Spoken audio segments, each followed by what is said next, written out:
the Flamini bargain bucket deal. That was excellent. That's an excellent piece of That's an excellent move from Arsene Wenger. You get me? If you ever needed a player in the look at my fingers in desperate times. Before you're gonna say, look at my face. Desperate times, and you don't want to spend 25 million. You can spend 0 and get a player like Flamini. You know what? That's what I call a bargain. Tottenham have spent well. I've said that earlier on. I think they've spent well. They're really going for it this season. Whether, touching on what Kendall says, whether these players can gel, it's to be proven. But at the end of the season, David Moyes' signings.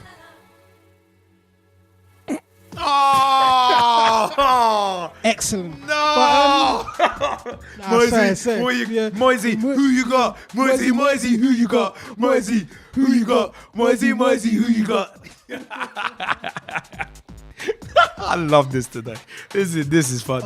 This is so much fun. No, but just derailed the train of thought. Well, I mean, you got Wenger trying to do things on the cheap. A lot of Man United fans are saying that David Moyes, on the other hand, is doing nothing. Do you think managers at the moment are kind of caught between a rock and a hard place because of the inflated transfer fees? Well, definitely. Definitely. Like I said about some of the fees you look at already. Like we've seen it. The play, like going back to the Andy Carroll. What can you say about that? 35 million for a guy that's barely made a career for himself. You know, now in my eyes, you know, the transfer market is a very hard place, especially if you're going to take. You want to bring in the best talents to your club. Look at Tottenham. Like I said before earlier on the show, it's a big risk. You're spending 30 million, you're spending 20 million, you're spending 16 million on players. Like those players then have to achieve this season for you to actually recoup any face, really and truthfully, because like people are looking at you saying that you spent all that money. What have you done? Yeah. So it's very hard for a manager. And equally on the other scale of things, when you get a player on the cheap, you know, if that player don't achieve, it's like you ain't got no ambition, blah blah blah. For whatever reason, player could be homesick. Player could get injured, Shamak, for instance, who you got on the cheap, but he just didn't do anything. And bringing out a key point right now, Tottenham bought Capoue, got injured. Yeah. You know, all right, so it said only for about a month, but he got injured. That's the fact. This is big risks out here. Yeah, of course. Right, he wasn't one of their marquee signings, but if still you're spending big money, then it's always a risk.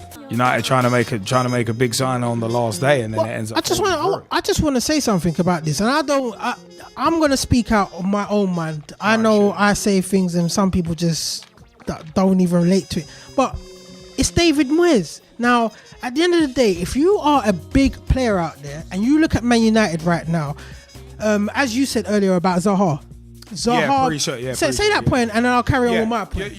One of the points that me and the Gman were discussing pre-show is about certain players who had signed for Man United before Moyes had came in, and obviously they had signed on. Certain players had signed on the proviso that they'd be working under Alex Ferguson. Now Zaha must be completely surprised because he clearly signed, and I swear one of his first quotes was like, "Oh, it's great to be at a club like this working under a great manager like Sir Alex Ferguson." And then Ferguson buggered off pretty much as soon as he came. So it's kind of like, oh, wait, hold on. I wanted to study under the learning tree. I wanted to study under the learning tree of this guy, and now he's gone. So it's one of them ones, man. I mean, I don't know. I mean, it's a case of can Moyes. I mean, Moyes has done brilliantly at Everton working on a shoestring budget, but can he's at a club now where he's got to attract marquee players, and it's a case of can he do it? That's the big question, and that's what I wanted to lead into. Like, it's again going with that money situation. Just having money doesn't mean you can bring in the players, because you've got to have that presence, have that sort of players want to play for you. There was a point in time where, leading back to Arsenal, players wanted to play for Arsene Wenger. There was a point in time where they'd say, I'll slash in my wages just to work with Arsene Wenger, because they know how profitable it would be to their career working under a manager that can turn them into an international, because that's what he does. Unlucky Arteta hasn't happened yet, but stick in there, brother. Yeah. But that's what he does, yeah. But David Moyes, in my eyes, yeah, he's at Man United. He's put himself out there for a lot of names, or Man United have put themselves out there for a lot of names, apparently, because these are all apparently so. And they're not coming to fruition. So all I can take from that is that these players are looking at him and thinking, Man United are a good team. They are a big team, but I can't see my future at a club with him as manager. That's until he actually does something, I don't think a lot of players will be able to take him serious enough to come in, especially a lot of foreign players who don't know much about him. Because being real, he's coming from Everton. Everton's limelight across to the rest of the world. I have no factual basis on this, but I'm presuming it can't really be that big. They're not seeing Everton every day on the Champions League. They're not seeing or Europa. They're seeing Man United, Arsenal, Chelsea. They're hearing of Liverpool, even though they know of Liverpool from their history, and Man City. So those are the 4 names buzzing out in Europe when it comes to the top echelon of the English game. So of course. When people are hearing David Moyes have come and play, I'm just presuming he just hasn't got the X factor to get those players in. But I mean, it's one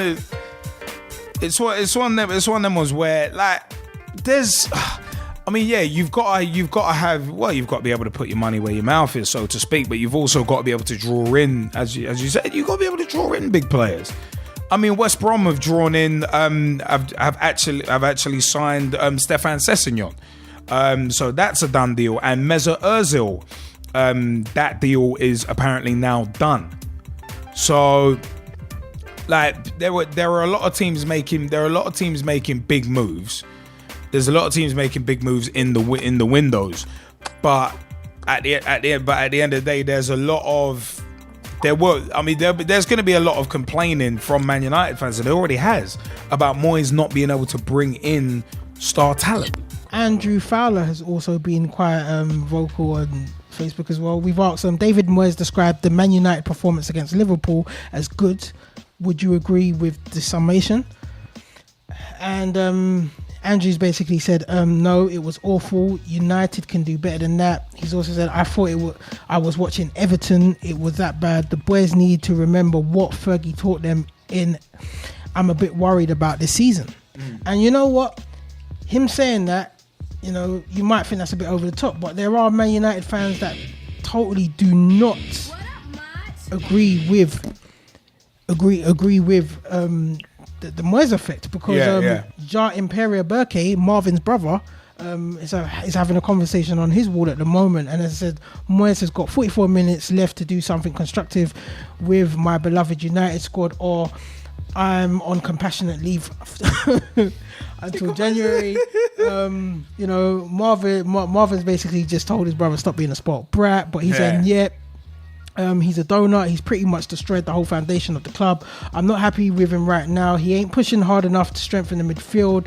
With our current midfield, we have no chance in the Champions League. On top of that, the fact Moyes has no Champions League experience, he don't understand how much this next half hour matters towards his future at United. Personally, I'll give him till Christmas.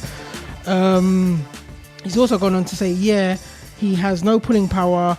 He ain't tried hard enough to sign midfielders again. We need them. He can barely get players from his old team, which Baines, Fellaini, that kind of thing. Yeah, I'll give him till the end of the year now, and I'll be complaining every step of the way. And you know what? To be honest, I've seen my uncle Fitz, who's a Man United fan, was complaining yesterday on WhatsApp. I bet he was. And I was looking forward to hearing from Jesse today to see what his views were. But it looks like Man United fans ain't happy so far. Well, I think we've also got some stuff on Twitter as well in regards to the question of David Moyes describing the Man United performance against Liverpool as good. Would you agree with his summation? Ahem Amina 1 said, no, more Everton-like. Why change what's working? His formation not working. At AK47 Gooner, Trev on Twitter, someone remind Moyes that he's not managing an average team like Everton anymore, LOL. And yeah, one of them ones. So there's a lot of apathy, it must be said, towards David Moyes at the moment, but no.